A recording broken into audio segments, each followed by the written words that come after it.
Hi. Hi, Tamara. Hi, Andy. how are you? Hi, Carol. Hi, everybody. Okay, hello everyone. I'm sorry I muted you all, but you know that's the power of Zoom. You can unmute yourselves, but I'm going to ask you to not do so unless you're sharing something or participating in some way, and there will be lots of opportunities to do that. We have a few more people joining us, but I want to respect your time. And so since it's 6:31, I want us to start right on time.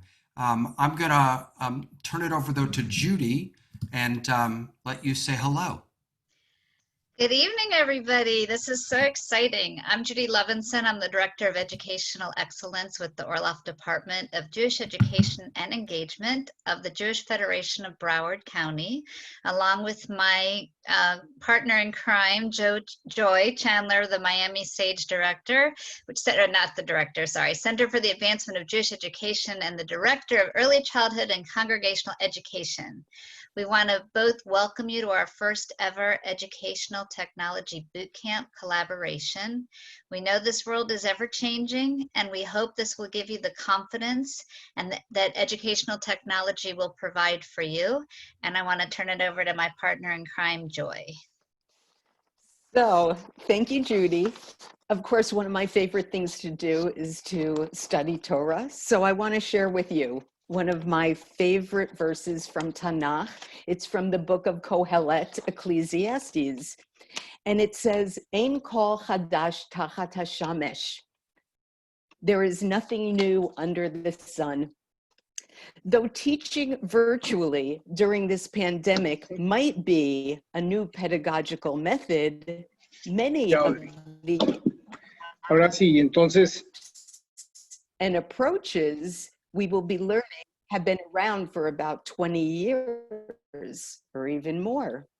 And our teaching goals are still the same: building relationships with our children, with our teens, creating a sense of community in which we all feel a valued part of, and offering a stimulating environment that beckons our learner and to find meaning in what they are learning.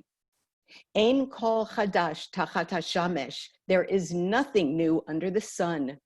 We just need to learn to be nimble and adjust to this new reality of teaching and learning in the age of the coronavirus. Thank you all so much for the mitzvah work, the teaching that you do each and every day. You are valued parts of our community. Thank you so much. Amen, amen, amen. Thank you so much, Joy. So she beat me to the punch with some Torah, but that's okay. If you could give me a thumbs up, if you can see my screen, it should say something like digital teaching like a pro. There's a thumbs up. Thank you so much.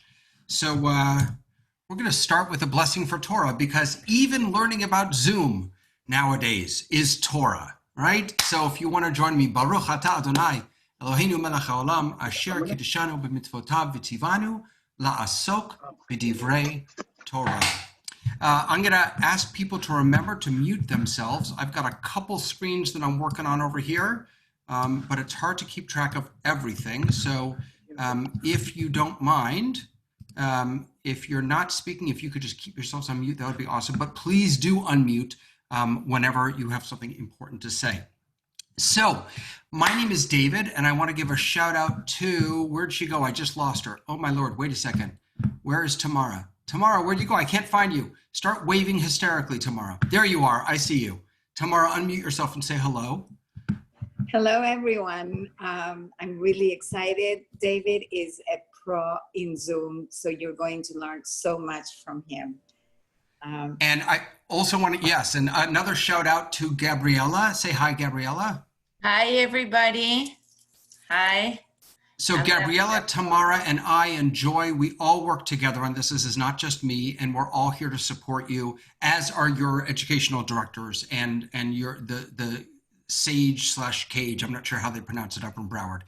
In Boston, it was Cage, but the Sage/Cage in your respective communities. So we're going to jump right in, and we're going to talk about the first thing that I noticed actually when Joy was speaking, right? You heard it, right? We all heard it. So are you connected? So the single most important part of doing anything online is your internet connection. Sometimes it's completely out of our control. Sometimes we do have control over it. The best practice is to be hardwired. So when I had to set up my little makeshift office here, I found my router, that came from the cable company. I got an Ethernet cable, plugged it into the tushy of the router. I ran it through my house. There's now a wire running all the way through my house up to my computer. That's always best practice. If you can't do that, then the closer you are to your Wi-Fi source, the better. One of the things that I also did, since we had all of our family working in our house, is I bought, it's called a Google, I don't even know what they call it. It's like a little circular white Google doohickey thing that is supposed to extend your Wi-Fi, right? And I put one of those in the dining room so that my wife, when she's teaching, she teaches kindergarten at Donna Klein, so she would have strong Wi-Fi, and then I took the wired Wi-Fi for myself. But share, it's always nice to share. But if you can't be hardwired, if you can't plug an Ethernet port in, get as close to the Wi-Fi as possible. All right, so we're going to talk about Zoom tonight. And then on Thursday, we're going to talk about some Google apps, specifically Google Slides. The new craze now are Bitmoji classrooms. So we're going to talk about Bitmoji classrooms a little bit. And then if we have time, we'll jump into some other applications that may be helpful. We're not giving you a whole bunch of applications. We're really going to focus on maybe 3 or 4 total. The first being Zoom. All right. So before you even get onto Zoom, you need to know, number one, are you using your own account or is your institution giving you an account? If you, either way, you will have access to the settings. And the way you get to settings is by going to zoom.us. So hold on, my computer is going crazy on me. Hold on a second. Wait. Hold on. Hold on, everybody. Can you still hear me, by the way? Can I get a thumbs up? Can you? Yeah, you can? Okay, there we go. All right. Sorry about that. Every once in a while, my computer freaks out on me. So I'm going to actually stop sharing, and I'm going to share my live screen so that you all can actually see what I'm doing. All right. So I'm now in this is my account. I happen to use my personal account. These are my settings.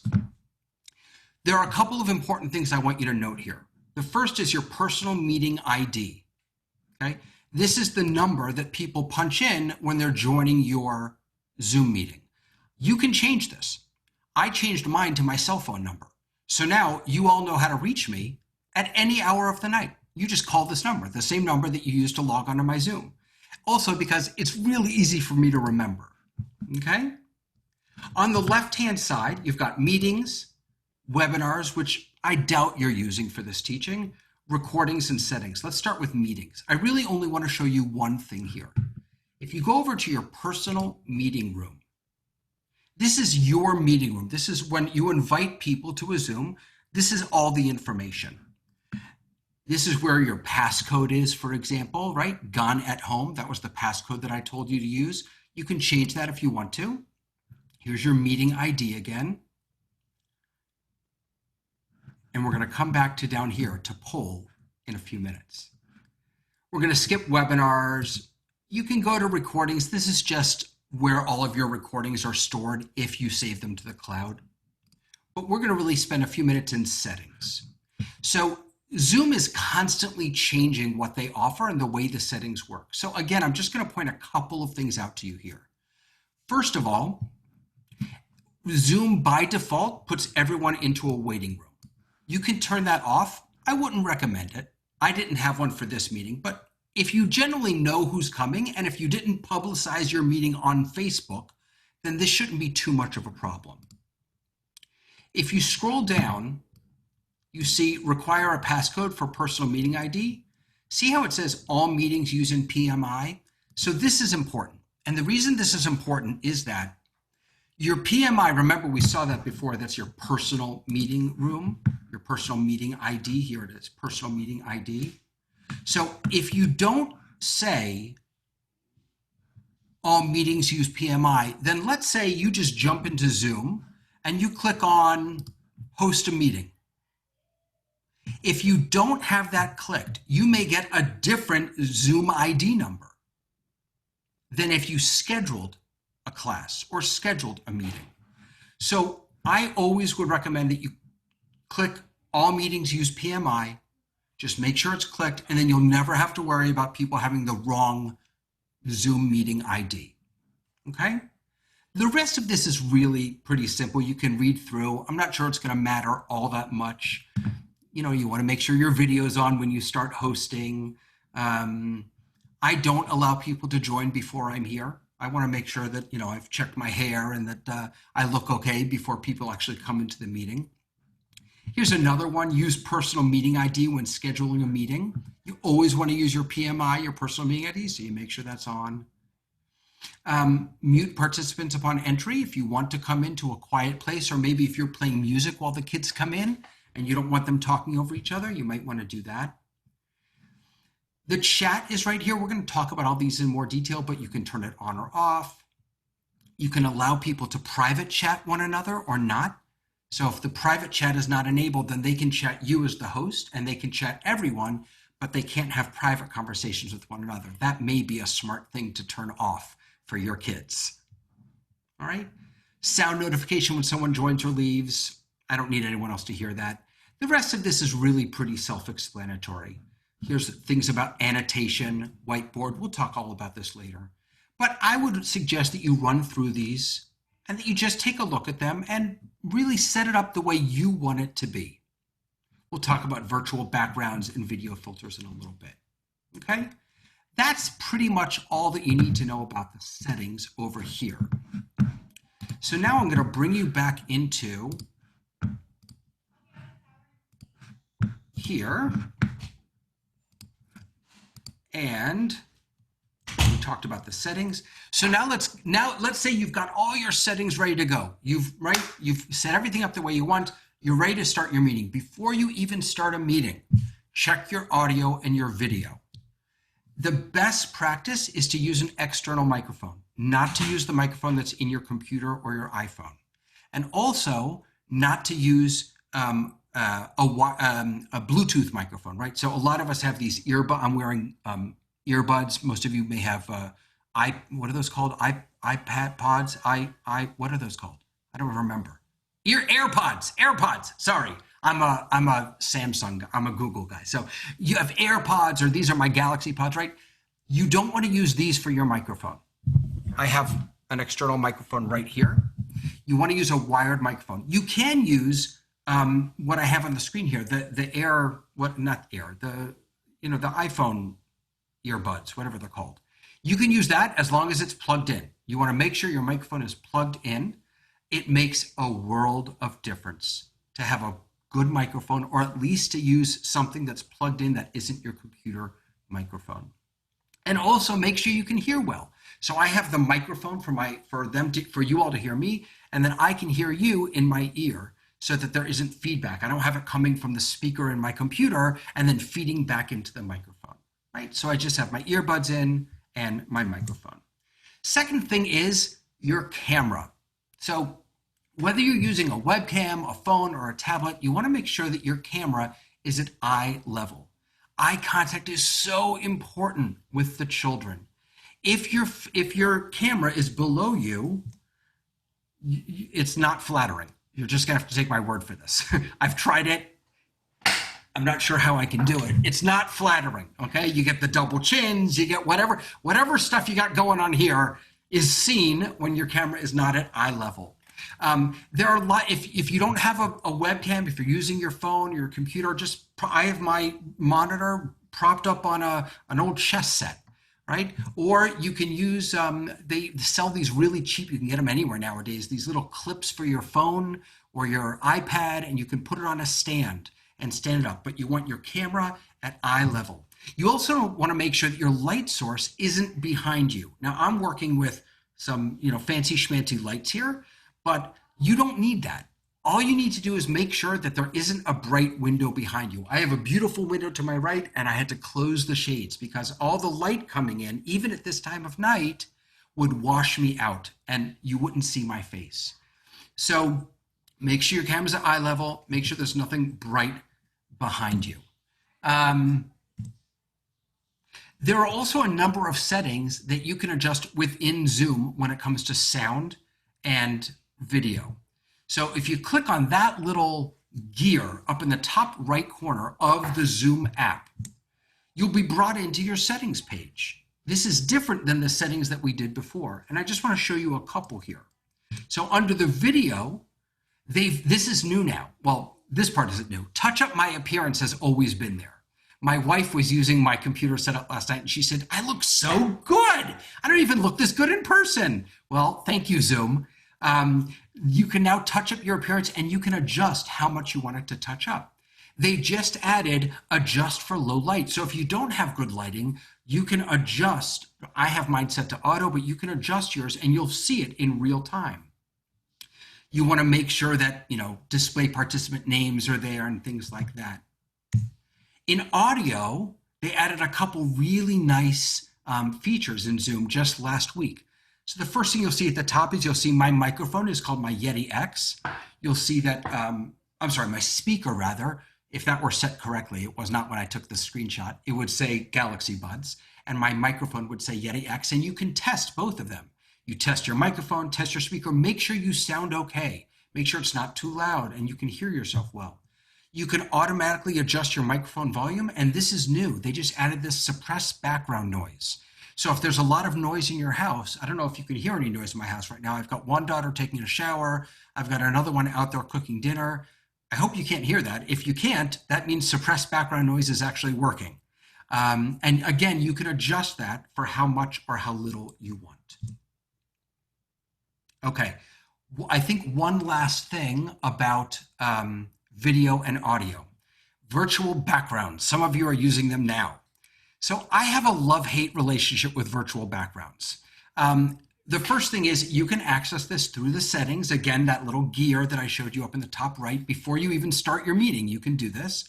And if you click on backgrounds and filters, you click on virtual backgrounds, you can go to different places. You can upload your own pictures. It's great. They just added video filters.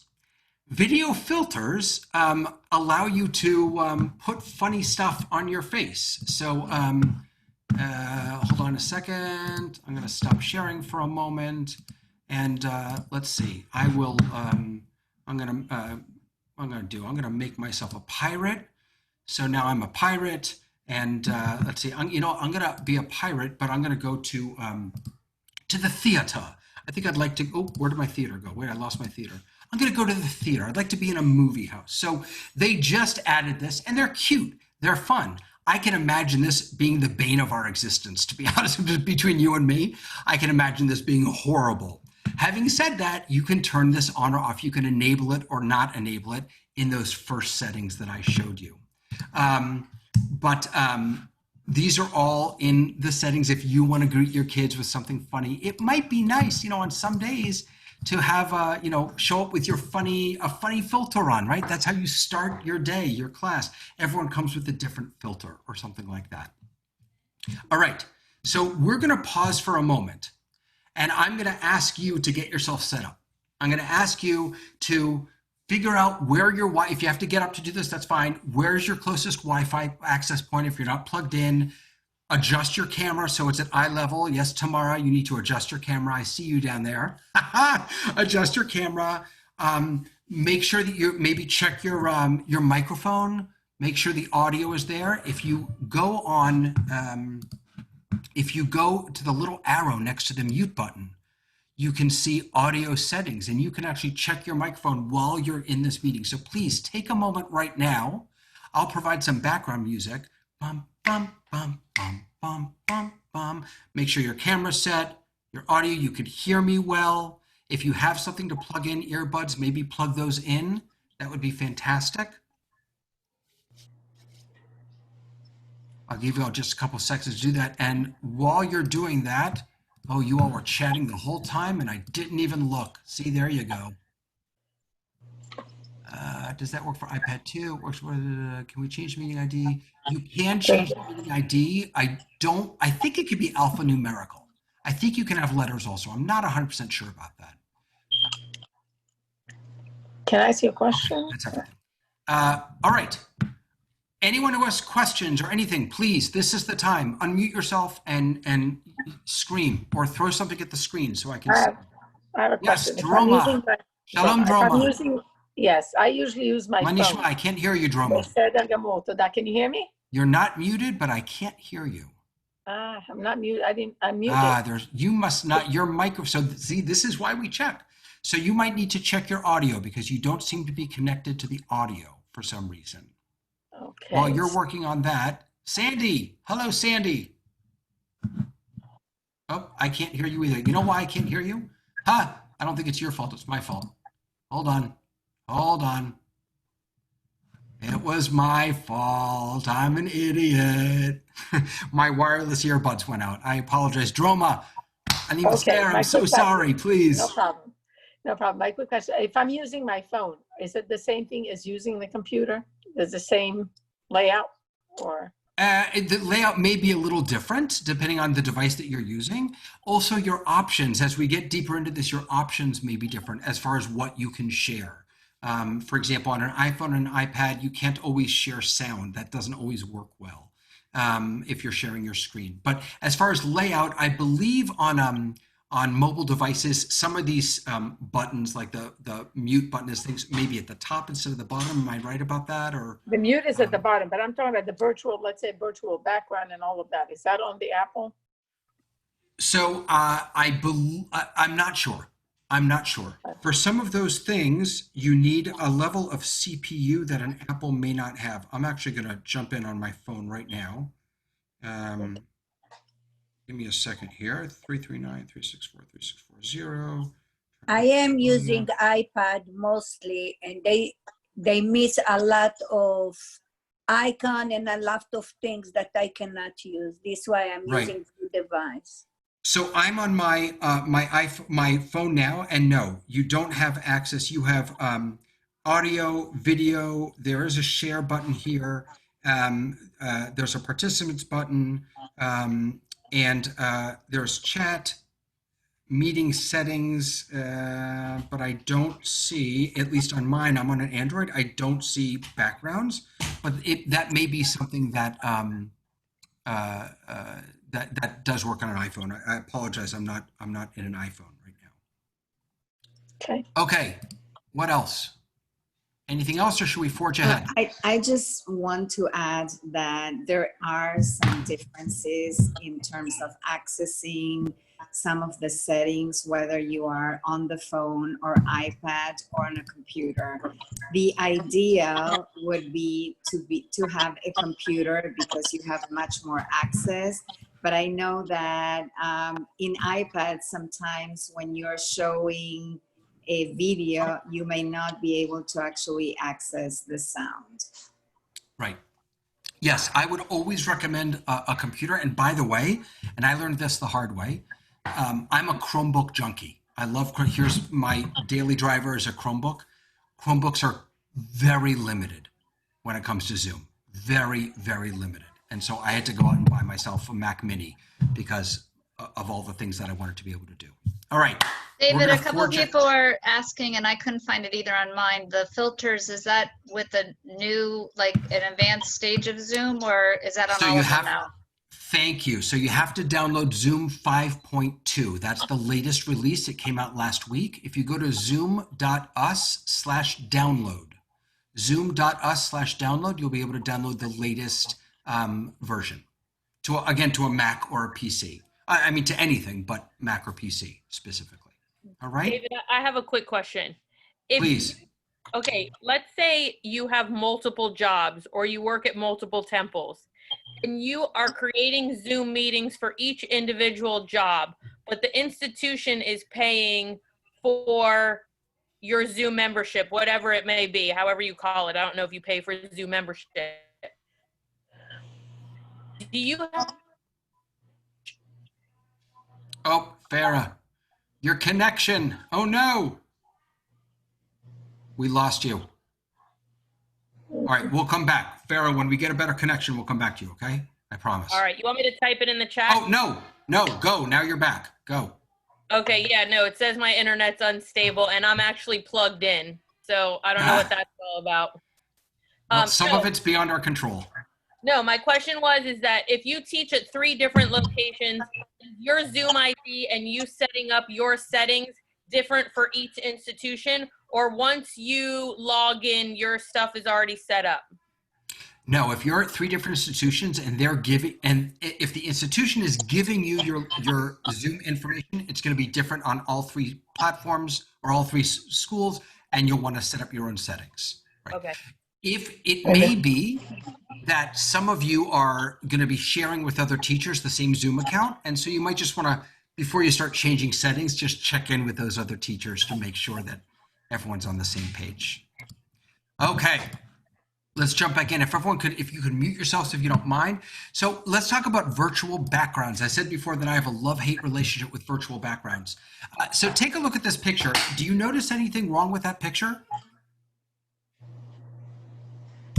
Take another look. Half of his guitar is gone. And that's because he's using a virtual background, and virtual backgrounds, the way Zoom works, Droma, I'm going to mute you because we were just getting some background noise. The way Zoom works is it looks for human body shapes, and a guitar is not part of a human body shape. And so things tend to disappear. Also, if you're not close enough, or if you move your arm will magically disappear. So this is me, and that might actually look like that's my house. I wish it were. That's just a virtual background. But the reason it works, the reason why there are somewhat clean edges is because I have a green screen behind me. I have proper lighting on it, right? It's a whole big to-do. So when it comes to virtual backgrounds, I would say, of course, use them and have fun with them, but be aware that sometimes they can become very, very distracting, especially when your arm is missing or you can't see. I've been teaching where kids are talking to me and they're invisible because they've moved the wrong way in the frame. So you have to decide for you what's best for you. We don't want to take the fun out of this, but we also want to make the most of our time with the kids. So be aware of that with virtual backgrounds. So I want to give you all a second to play around. So go ahead and put on one of those filters or change your background. To do that, you just go to the little arrow next to the video button, the stop video button, and you choose video filter or choose background, virtual background. Go ahead and put yourself somewhere. I'm going to put myself back in that office. They've actually made virtual backgrounds a lot better, by the way. They've done a really good job with them. So feel free to have some fun with this. Maybe put on, let's see, oh yeah. David, can you explain what it means, a green background? Yeah, so it's called a green screen or a blue screen. So if you watch the weather, this is what they use. They're never actually standing in front of maps. They're standing in front of big green or blue curtains. See, now, if everyone look at Rena for a second. Rena, don't move. You're perfect. Don't move. But do you see, hold on. I'm going to spotlight you, Rena. No, turn it back on. Yeah, everyone look at Rena. See how she's like half there, right? So that's actually a fantastic, thank you, Rena. I didn't mean to pick on you, but that's actually a great example of how sometimes, it can be really tricky. So green screen just means that you literally have a green sheet or screen behind you. I look ridiculous. Wait a second. I can't do this like this. You have a green sheet or a green screen behind you. See how my arm just disappeared? Yeah. And then an image is superimposed on that behind you. If you have that, when you go into your settings on Zoom, it will actually ask you, let me show this to you so you can see. So I'm now in my video settings. See how at the bottom there's a little button that says I have a green screen? If you click that, then it'll ask you to click somewhere in the picture where your green is. Now I don't have a green screen up right now. I took it down. Oh, there we go. It thought I'm wearing a blue shirt. See, that's perfect. Here's the other thing with green screens. You can't wear green or blue because you'll disappear. That's awesome. I've disappeared. All right, enough of that. I have a green screen when it is the V is on. Then when I click it, I don't need it. It tells me that your computer don't meet the minimum requirement to use this feature. So correct. You need an i5. Your processor, your computer processor needs to be at least what's called an i5. There's i3, there's M3, there's i5, there's i7. i7 is kind of like on the top end. You need at least an i5 in order to use a green screen. Correct. Okay. Okay. Great. Okay, I'm just scrolling through the chat. All right, let's keep going. Yes, is that okay? Okay, we did that. All right, let's get started. So you did your settings, you checked your audio, you checked your video, you know how to do the virtual backgrounds, all that stuff. Your meeting is set up. Now it's time to log in. You're going to open your Zoom application and you're going to sign in. I use my Google to sign in, so it makes it much easier for me. And this is what participants are going to see. By the way, I'm going to share this entire presentation with you after we're done here. You don't have to remember any of this. This is all the things that your participants will be able to see. You can mute yourselves. This is what you should see right now. You can mute yourself. You can stop or start video. You can open the chat panel. You can raise your hand. You can share content if you've enabled that. You can provide nonverbal feedback. They've actually added new feedback that you can do now. Let me get out of this so that I can see it. If you click on reactions at the bottom, there's a party hat, there's a crying happy face. So give me some emojis. Someone pop an emoji up for me. There's my emoji. There we go. We got some thumbs up. Nice. This is a great way to get feedback from your kids, and these will automatically disappear after a few seconds. Right? This is a great way to get feedback from your kids without having everyone talk at the same time. Okay? Beautiful. I'm jumping back over here, and I'm trying to go a little faster. So we did this already, right? You can raise your hand through here. You can write something in the chat. You all know how to do that.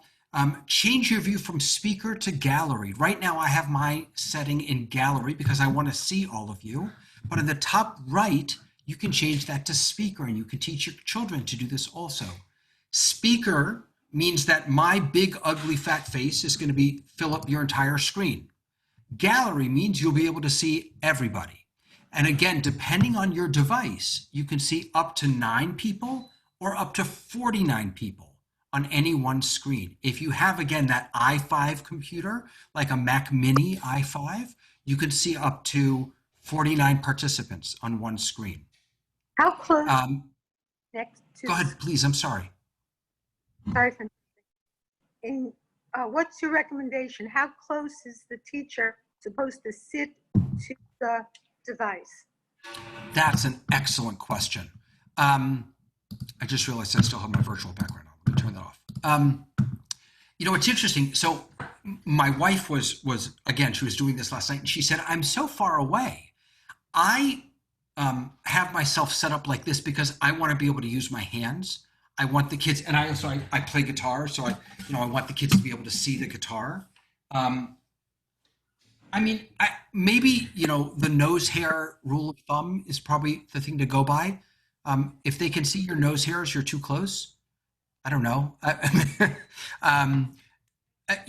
Look, I think it's up to you. I think that you want people to see your face. You want to be able to engage the children, give visual cues. I think it's important to be able to show hands, to do, the sign language shake or the thumbs up or things like that. And also, it also depends on what you're using. If you are maybe using something behind you, if you have an alphabet chart or something like that you might want to use, or if you have a puppet that you might want to use, right? Leaving space for those things. But there's no rule of thumb for how close to be.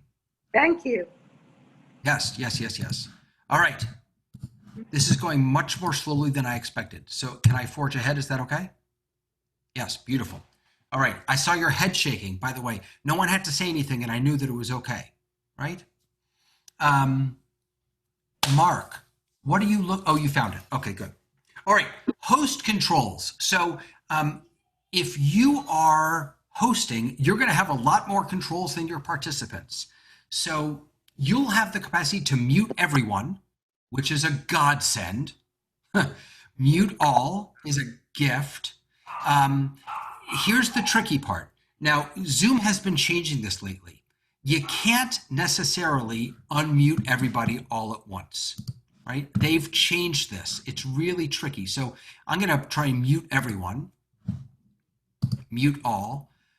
But now my only option is to ask all to unmute. Before, when we were first doing this in the spring, you could just unmute everyone. And that was glorious because I could do a whole class. And then if I wanted to hear the kids cheer, I could hit unmute and I'd hear them all. You can't do that anymore. Most of people using Zoom now, you have to ask people to unmute and then they have to click the unmute button, which is a real pain in the tuchus when you're dealing with young kids, but it is what it is. You can, let's see, use your student's name, right? You can see their names right on the screen. One day you can ask them to change their name to their favorite superhero.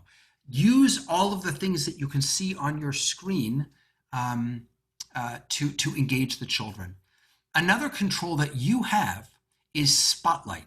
So before, when I wanted you all to see, I forget who I picked on before, I'm sorry. I wanted, who should I, I'm gonna pick on Tamara. So if I wanna pick on Tamara, right? And I want everyone to stare at Tamara's beautiful face. If I hover over her icon and I click the 3 dots, and then I choose Spotlight Video. As long as everyone is looking, well, I'm sharing my screen, so it's not really gonna work, but as long as everyone is on speaker view, she will pop up. And then I can cancel the Spotlight video. So it goes back to who's ever speaking.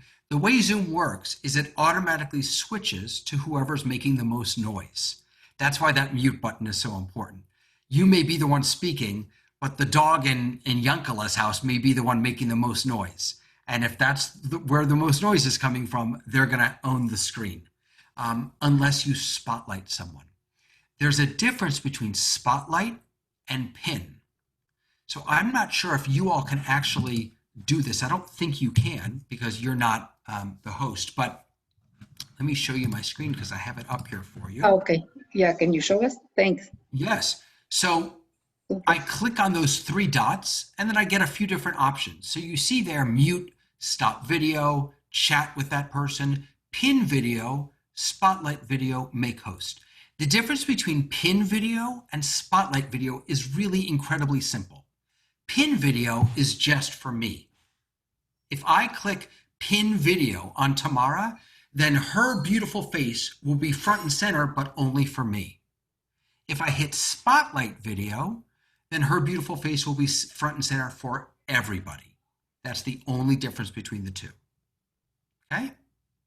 Make host is something you never want to do with your kids.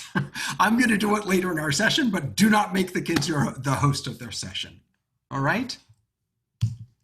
All right, so I want to point out one other thing, and this is also an update that Zoom has pushed out recently. Just like if we were teaching in person, keeping our kids safe is the most important thing that we do. And there are a number of security options that Zoom gives us. Here's the most important one. Don't post your Zoom information on social media.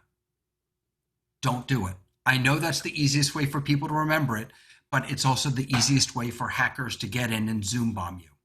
So you can, even if you can post the link if you want, but don't post the password, right? Make that invitation only. Send that just to the people who are registered. If you post it on your website also, there are fancy machines out there that will scrub through every website just looking for Zoom information so they can hop into your class and put, God help us, pornographic material up on the screen. And you will be so flustered that you won't know how to get rid of it quickly enough. So don't share that information publicly. When you're in your meeting, if you click on that security tab down there on the bottom, you'll be able to lock your meeting. That means no one else can come in, no matter what. You can enable or unenable your waiting room. And then you have a series of choices of what you want you to let your participants do. Do you want them to be able to share their screen? You might. If you have kids showing their work, you might want them to share their screen.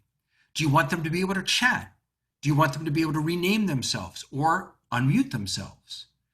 Do you want to remove a participant? I don't imagine any of us doing this with our children, but if God forbid someone comes in who shouldn't be there, you can very quickly remove a participant right here from security. And when you remove them, they cannot come back in based on your settings. Sorry, Tamara, go ahead. No, that's okay. I want to share with you, I was using Google Meet, which is very similar to Zoom. And basically there was a Seth Cohen that showed up in the room. I thought maybe it's the name of a parent, and I allowed that person in. It happened to be actually a robot or somebody that wanted to actually interfere with the classroom. And all of a sudden he started blasting rap music with foul language and all that stuff. And I had to remove that person. You need to do it fast. It is very important that, especially with our kids for safety, they enter with their names. That's it. Awesome. Thank you. Absolutely. Okay, earlier we talked about, I showed you gallery versus presenter view. So there it is right up there at the top there. You can see it says speaker view now. If you click on that, it would change it to gallery view. And again, depending on the device you're using, you can see up to however many people. When I'm teaching, I always leave it on gallery view because I want to see everyone's faces. And very often a kid will run off screen, or they'll bring a puppet in because they think they're trying to be cute. And I'll grab that as an opportunity because I'll see them on screen. I'll say, oh my gosh, I didn't know you had a doggy in your house. Can your doggy speak Hebrew? Shalom Kelev, right? There's no fighting all the distractions that children are going to have around them. But by keeping an eye on all of your kids using the functionality of gallery view, you can bring them in to whatever you're doing. Greeting participants. So when you've set up, right, everything's ready to go, you've checked your security. When kids come in, be aware that you will see them before they can hear you. I forget this every single time we have a meeting. Someone's face will pop up in the meeting and I'll say, hey, hi, Sandy. And they can't hear me, right? If you look at the bottom there, that white arrow is pointing to Jen is connecting to audio. For whatever reason, it takes audio a little longer to connect than video. So before you start screaming someone's name, just make sure that that is connecting to audio disappears and then start screaming their name. But of course, we always want to be greeting the kids by name and inviting them to be here. Screen sharing. So I've been screen sharing the entire time here. It's great for sharing a video, playing Kahoot, showing images. And there are a lot of different things that you can share. So depending on your setup, you'll see different things when you click on that share screen at the bottom. So what you're looking at now is my setup. So you'll see desktop 1 and desktop 2. That's because I have 2 monitors that I'm using. You see whiteboard, iPhone, iPad, Google Chrome, all that other stuff. So there's my first desktop. There's my whiteboard. There's also an advanced tab. If I click on the advanced tab, I can share just audio from my computer if I want. Or they actually added something brand new to Zoom, which I'm very angry about.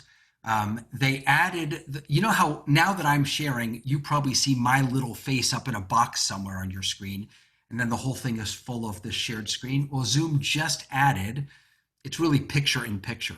So it's a cutout of me would be on top of the screen sharing that I'm doing. They just added this, but it only works with PowerPoint.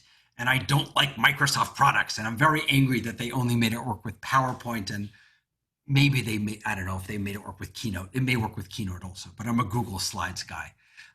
But you can do all of that from sharing. Now, this is really important, friends. When you're sharing a video or you're sharing audio, you have to click those two buttons at the bottom, right, Laura? That say optimize screen share for video clip and share computer sound. Now, when you click optimize screen share, the other one will automatically click. So you really only need to click that one, but make sure both are clicked. If you don't, everyone will see the video, but they won't be able to hear anything. Also, again, if you're using a Chromebook, you can't share audio. It doesn't work on a Chromebook yet. Hopefully they'll update that. All right? Can you repeat all that? Because you went a little fast for me. I'm happy to repeat anything, but I'm also sharing this entire presentation with you with all of my notes when we're done. So basically, you can share anything. You can share your desktop. You can share just an individual window. You can share a video screen. You can share just audio. It depends on your setup, right? What I personally do is I create Google Slides, a Google slideshow, and that's what I share. So on this screen over here, I've got my Google Slides open. On this screen over here, I'm looking at all of you, and I just share this one screen. If you're only working with one screen, that's fine also. You can share something specific from Google or anything else, PowerPoint, a YouTube video, anything. You just make sure you have to set up, click those settings properly. We're going to go to the whiteboard a little later. Okay, so now I'm going to ask, who wants to be a guinea pig? Who wants to share something? All right, Farah, pull something up on whatever device you're using. Pull something up, something that you want to share with us. Oh gosh. And I'm making you co-host, and you're going to share your screen with us, and maybe something with audio to see if we can all hear it. Okay, but wait, let me pick what I want to share first. Yeah, you pick right? what you want to share. Let's see who else wants to do this. Let's pick someone else. Come on now. All Come right. on. Diganit. Where's Diganit? Where'd you go? Do you want to share something, Diganit? So now I'm sharing my screen. You are? I will be in a second. She's sharing her screen. Look at that. Do you all see it? Look at that. Oh, look at that cutie. Come on now. Now, what are you sharing exactly? I am sharing my husband. No. I didn't mean who's in the picture. I'm sorry. I meant, is this like from iPhoto or is it Google Photo? This is from these are from my photos. Okay, great. Are you on an iPhone or an iPad or using? I am on a Mac computer, MacBook Pro. Fantastic. All right. Thank you so much. So why don't you go ahead and stop sharing? There should be a stop share button. Amazing. All right. Who else wants me to pick on them?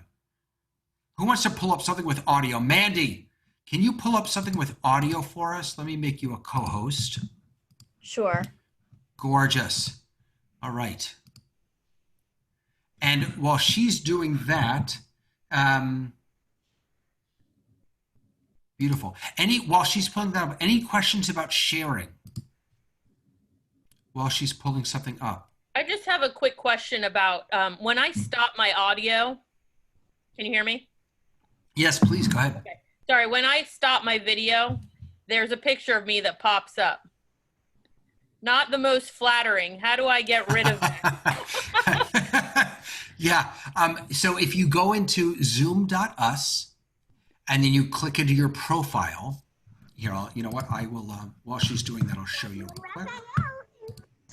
I just I did hear it. audio. I changed my pictures.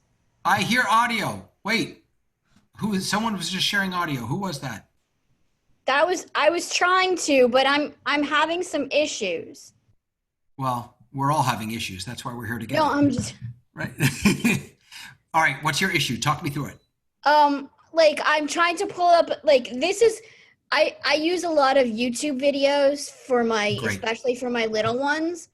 Yeah. And for some reason it's not letting me pull up the video. Okay. So what? I have it open in Google Chrome. Okay. So you're going to click on share. Right? And then you choose, I would choose the tab that it's in. So it should say Google Chrome and then. Well, you it's know, not, YouTube. that's the problem. It's not showing me. I have desktop 1, whiteboard, iPhone, Okay. So Google try. Chrome unknown. I mean, is that? Yeah, It's try not- Google Chrome that's- unknown. This is where I know how to share, like I know how to share documents, but I don't know how to share videos, and this is why All I right, volunteer. So click on the Google Chrome unknown. Let's see what pops Okay. up. Hopefully it won't be something too embarrassing. And then it says share, and it says allow Zoom to share your screen. Yeah, but before you did that, did you click optimize screen for video? at No, the I bottom? did not. Aha, that's important if you want to share audio. Okay. So maybe go back, make sure that's clicked, choose what you want to share again. It's not letting me share. What isn't letting you share? It's like it's saying that Zoom is saying, okay, let's go back to share screen. Optimize video, okay, clicks on both, but it's not pulling up. The video is not pulling up as Right, one so of the, click on desktop 1. Just click on Okay. desktop 1. okay. And Share then hit that. share. Yep. It says allow Zoom to share your screen. Click OK. Open system preferences. So you have to set this up ahead of time. Yeah. So you need to give it permission to share your screen. Okay. So Mandy, let's do this. I will meet with anybody after this session and work Okay. through it with you, Mandy. So let's be in touch Yeah, after the session. this is okay? like I get, like you say, I can get to a certain point, but I can't figure out how to do it. Absolutely. Happy to help you through that. So just about changing your it picture. So I just went to Zoom. Let me do it again. Zoom.us. And then I'm going to go to my account. And there's my face, and you can change it right there. You can just upload any picture you want. That's how you change your picture. Okay? And this is also where you can change your screen name permanently. Right? Thank you. Oh, all right. Let's jump back in. So, all right, whiteboard. So the whiteboard it can be a lot of fun. So the whiteboard is in sharing. So again, you'd go to share and then you'd choose whiteboard. The thing about whiteboard is that as soon as you let people draw on it, they will. And they'll draw all over it, especially the kids.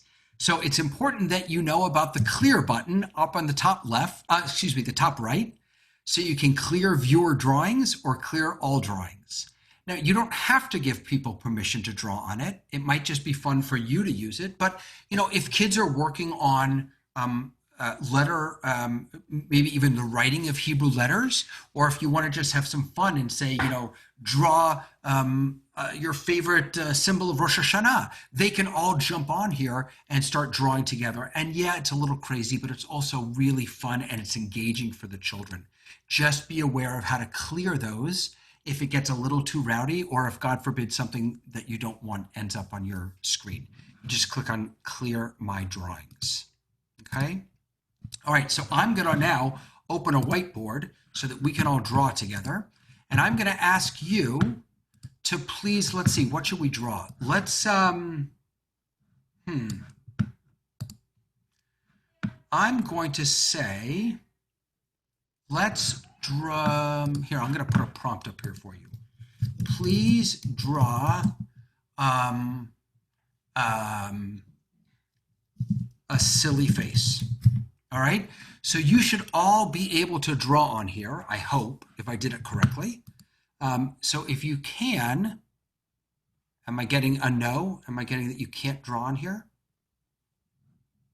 Maybe not. Let me see if I need to change this so you can all draw. Hold on a second.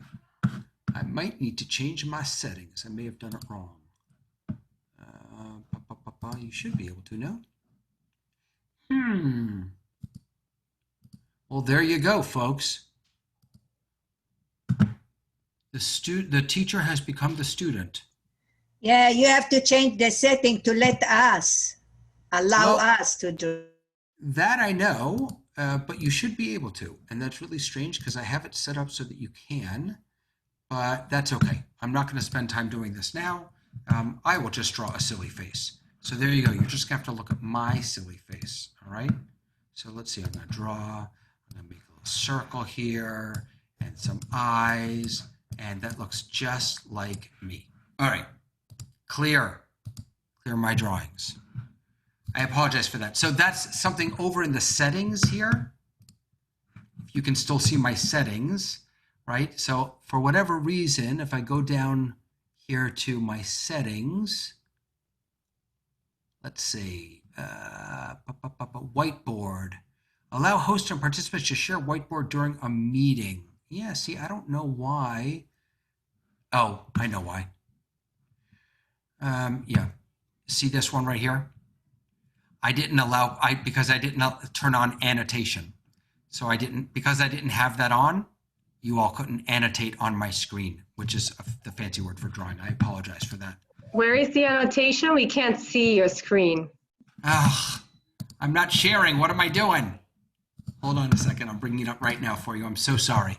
I went to my settings at zoom.us, and then I scrolled down. I scrolled a little too far.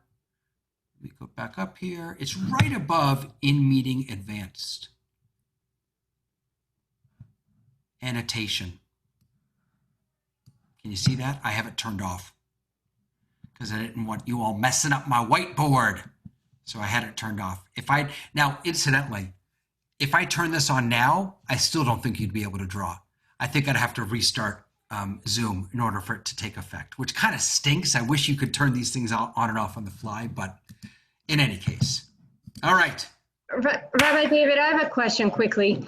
If you turn the annotation on and everybody can do it, is everybody drawing on the same paper, or can you see it individual to see if they know their letters or can write it?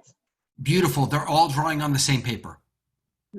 So you have to ask each one to do. Now, there are some cool tools out there, Efrat, that there's one, this is for another day. There's a really neat tool. It's a whiteboard tool where every child gets their own whiteboard, but somehow they're all connected. Let me find that for you and I can get back to you on that. I don't remember the name of it off the top of my head. Okay. That would be great. Thank you.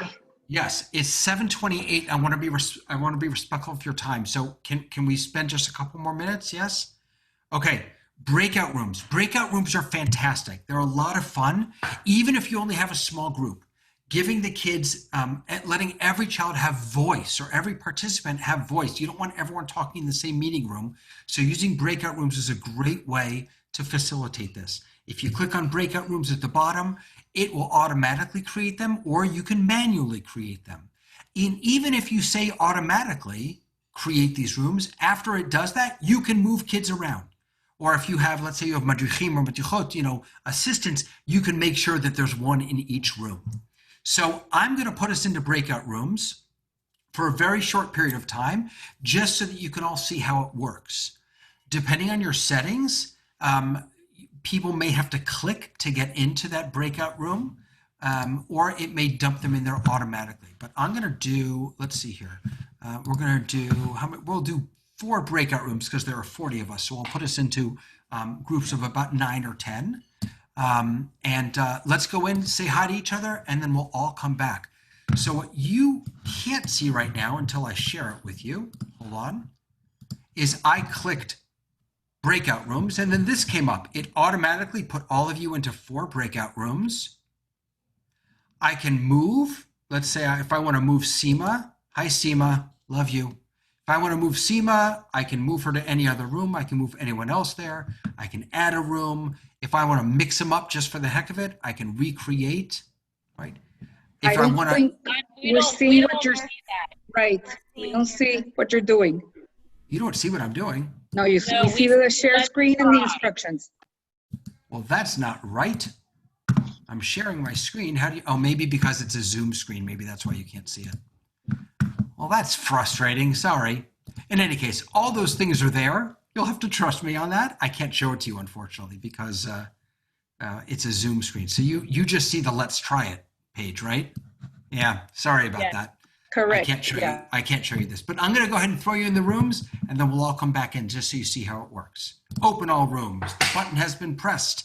You should have gotten a pop-up. Go into your rooms. Say hello.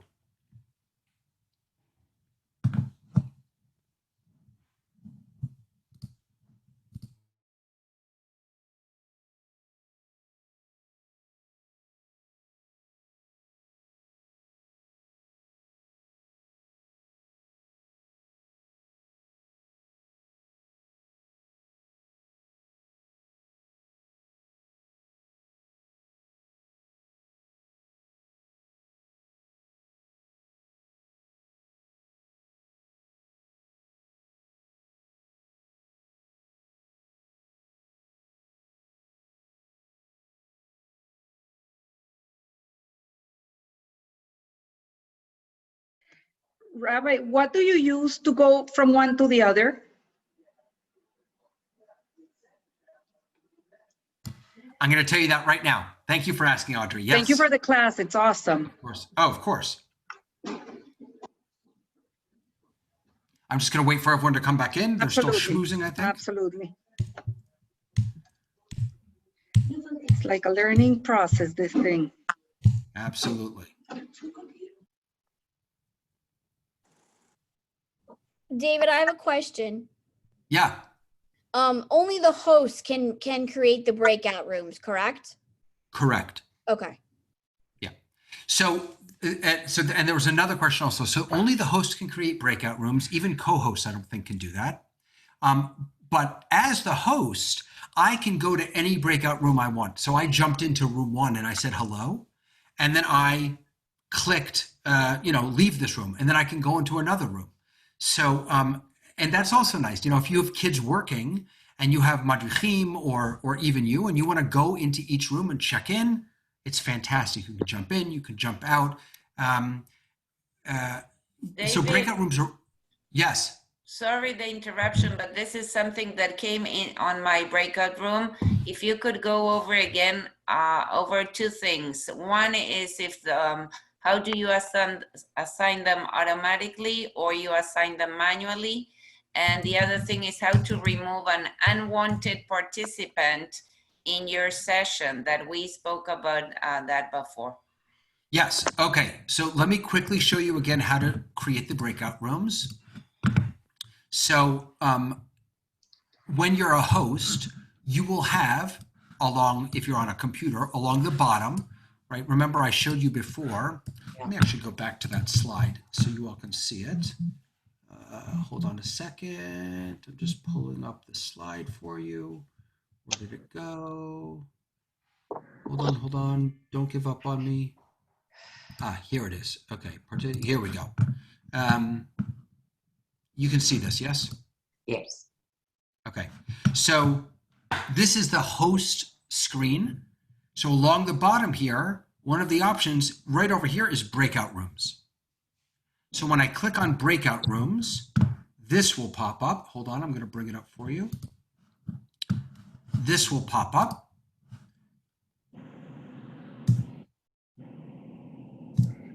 This little pop-up right here. And it automatically knows how many people are in my meeting. So, let's say there are 40 people in my meeting. It'll default to 4 rooms. And it'll say put 10 people into 4 rooms. Or I can change this to 6 rooms. And I can have, I can't do the math, however many people in each room, right? Rabbi, I'm sorry to tell you, but I tried it before, and just for my experience, you have to go to your setting and set that you allow to use the the breakout room. Oh, yes. You have to go to your setting first. That's why we started with getting your settings correct. Absolutely. You have to enable all of this, and you'll need to check with your institutions to see what they've enabled and what they haven't. Absolutely. Thank you, Clarice. Thank you. So this is how you do it. I've never, there is a way to pre-populate the groups, to say, I want these children, before you even start to say, I want these kids in this group. I've never done that because I don't have people sign up with their email address to come into my meetings. I just give kids the proper code and have them come in. So the only way to do that is with pre-registrations. So that's how you do that. Okay, I want to show you really quickly how to kick someone out. Can I show you that on here? I don't think I can. When you're host, bear with me for a second. I'm going to see if I can share this with you. I don't know if I'll be able to. Hold on a second. Hop out. All right. Tell me if you can see. Can you guys see the big black screen in the middle? What? Can you see a big black screen in the middle? No, we're still seeing breakout rooms. Yeah, that's all right. So I can't share Zoom settings. I apologize for that. Along the bottom, there is when you're hosting. Let me bring this back up for you. Hold on. Where is it? Where is it? Where is it? Here it is. Along the bottom of as a host, there is a participants button, right? If you click that, all that does is it gives you a list of all your participants on the right hand, or depending on where you have it. For me, it's on the right hand side of my screen. I always have that open. And the reason I always have that open is because if I need to kick someone out, I can put my mouse over there, right click, kick out. Oh, no. Really quick. You just go to the person's name, click on, click next to their name, and let me see here. Yeah. So in the participants tab, which I'm looking at now, if I just hover over their name, Right click. right, I can kick them right out from here. Perfect. So That's good to know because you David, never know. David, maybe on Thursday, we can have this in a PowerPoint with some of the pictures so it's easier to follow up. Hold on 1 second. I'm just going to ask people to mute. Hold on a second. Let me just try to.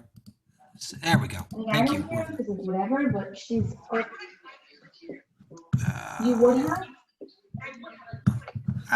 We have a lot of people talking. There we go.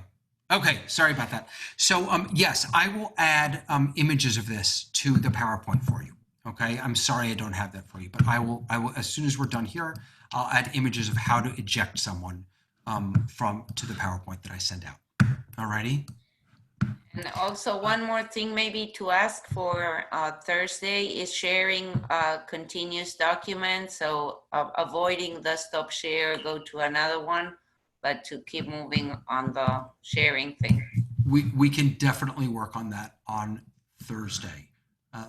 While I have you all in here, I'm just taking a couple pictures so that I can show you in the chat. Hold on a second. I want to make sure that I'm showing how to kick you out. There we go. Okay, got it. All right. I only have like 2 more slides, and then I'm gonna shut up. Okay. I was gonna do a whole thing about polling. I'm gonna skip that. These are the last 2 things. So I just created these, and we'll talk. We can do more of this on Thursday, but this is something that I'm going to be using with as sort of an orientation for my kids about how to be a digital learning superhero. So you can see my little Bitmoji down there in the corner. And these are just some guides for them to know how they can be a digital learning superhero. So before they even get on, find a quiet, comfortable place. Oops, sorry. Find a quiet, comfortable place and check your surroundings for distractions. Make sure your computer or tablet is charged and use headphones or earbuds. Keep your camera on and be in camera view so we can see your beautiful face. 3 simple things they can do before they even log on. And then during, how can they be a superhero during our classes? Come on time. We're going to start on time, right? I wanted us to start at 6:30 tonight. Mute yourself when another person is talking. Depending on the age of your kids, I want to empower them to control the mute button. I don't want to have to mute kids. Let them do it. Many of them are old enough and they can do it. Speak clearly and stay on topic. We have so much to do together. I want to hear about your vacation this summer, but tell me at the end of class, because right now we're learning about Rosh Hashanah. Raise your hand to speak and put questions in the chat. Let's teach the kids that even if we're not all talking at the same time, that their engagement and involvement and participation is still important. So use the emojis or the hand raising or the chat. Be focused. I apologize. Oh, that's embarrassing. Look at that. My slide isn't the font size is wrong. Be focused, be attentive, and be an active participant. That's bothering me. I have to fix that. That's not right. Come on now. There we go. Sorry about that. Be focused, be active. Be an active participant. And finally, RESPECT, be kind and be considerate. So these are some of the things that I'm going to use with my kids by way of orientation. And you'll see how to you'll learn how to create these on Thursday when we talk about Bitmojis and all that. Here's the most important thing. Don't let the technology get in the way. Everything that I've showed you can either help or hurt what you're doing. What the magic that you bring, the magic that we do is not in the camera that we use or the microphone or the lights. It's in the connections that we make with the children. Use their names, talk to them, bring them into the learning, have fun with them, enjoy it, and use the technology only when it helps you. Little things that you can do, like putting the camera at the right height. I'm noticing, by the way, now that the sun has gone down, that my lighting is too much, so I'm going to adjust my lighting so it looks a little better. Right? There are little things that we can do to make the experience more pleasant and easier for the children, but don't ever let the technology get in the way. All right. I'm going to stop talking now. It's been way too much, and I've already gone 15 minutes over, and I'm so sorry about that. We'll have more time on Thursday to review all of this. I'm just looking at the notes here. Whenever I change from one frame to another, my computer goes back to my home screen, and I have to go back to my email and log in again. However, I can hear you talking the whole time. Any suggestions? I have no idea. You should not have to log in again. That's really strange. If there are specific questions, I can take them offline, or if they're more general ones, you can ask me here. Anything at all. Feel free to unmute yourself. And yes, I'm sharing the slides with everyone. I'm just going to create another slide and add in that how do you kick someone out piece. Let me do that, and then I'll actually, you know what? Wait. I'm not even going to do that. I'm just going to share it with you now. Hold on.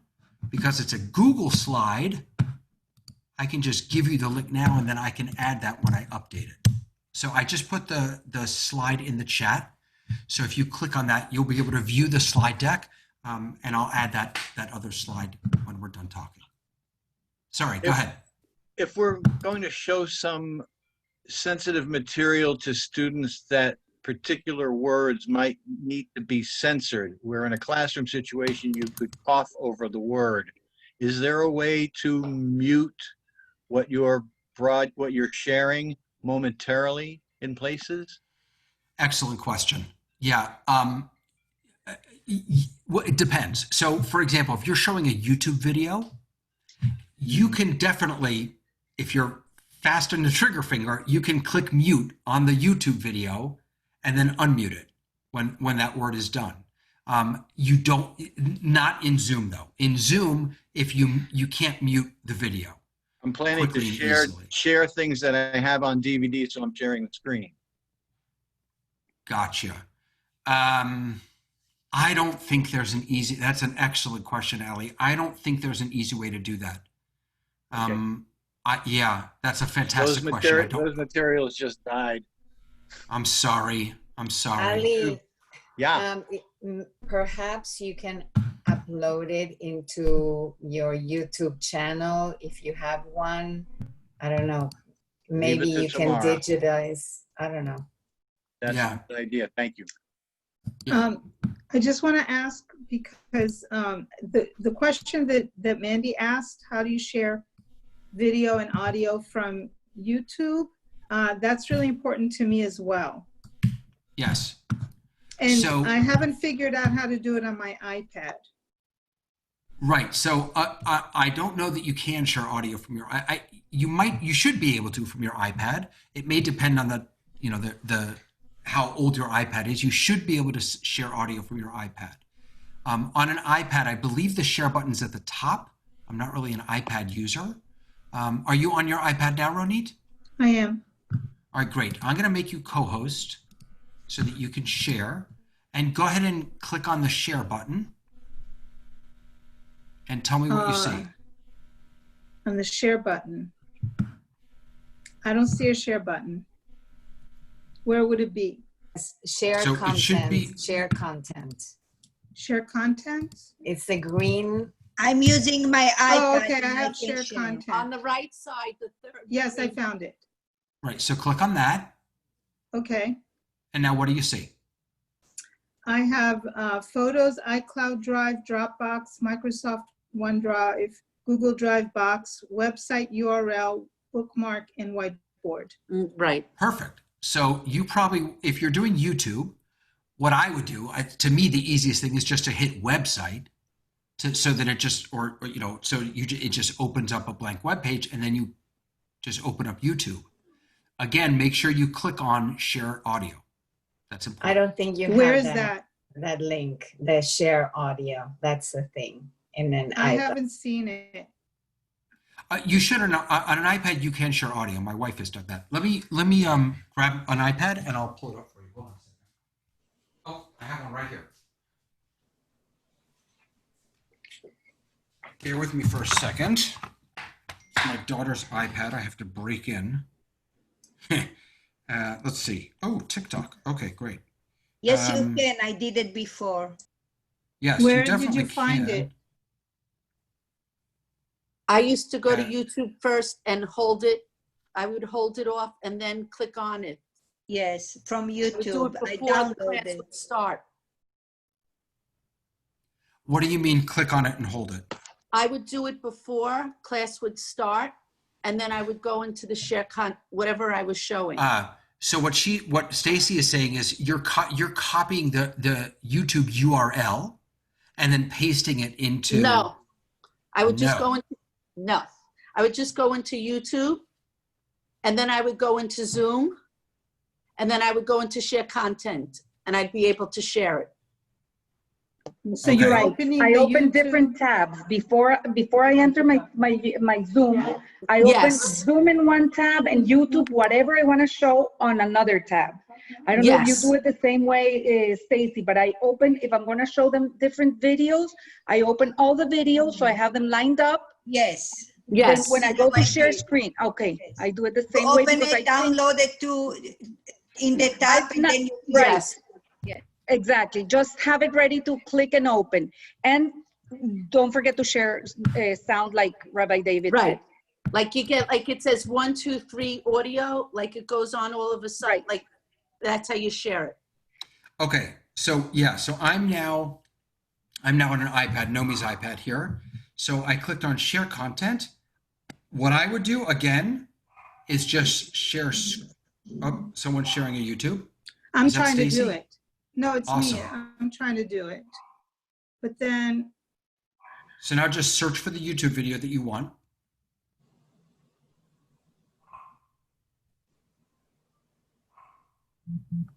Click on it. Click on it. And hit play. And play. Mm-hmm. do you hear anything? No. You gotta get the sound, the content. Where? You didn't click what you were supposed to before you start the session, the thing at the bottom. At the bottom of what? I don't have anything on the bottom of mine because I have an iPad. And it's not showing. So You do can't me a see favor. it? No, we stop sharing for just a moment. Awesome. Now give me just a second here. I'm going to connect my audio. I hope I don't get feedback. Okay. Hang tight for a second.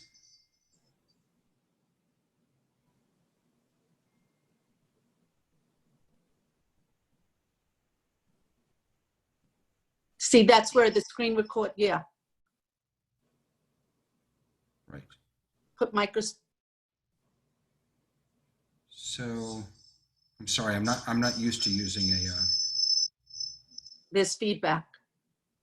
no, that's because I'm You on. have to open it in advance. This is how Right, it that's works. how I did it also. This is how it works. Mm-hmm.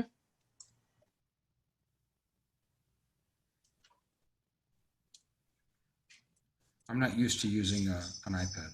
Like do YouTube first and then go into I hear Zoom what you're saying, second. Yeah. I hear what you're saying. I think, and it's only for YouTube. I don't know for what reason, because I've been able to share other things right in the moment, but not YouTube. YouTube, I have to open it before. Does it work the same way for you, Stacy? In advance? I have to do YouTube in advance, yes. Mm-hmm. This is the only way it works on an iPad. Yes. Only way. So you've had success with it? Yes, but I haven't done it since May, so I Yes. might have forgotten. Gabby, you remember Passover? We did it? So maybe we can practice this on Thursday. I'd appreciate practicing anytime. Good. Okay. So now, right. So now you're looking at my YouTube. Okay. Right? Yes, Right. you got a lot there. Yeah. Now, let's see if you can hear the audio though.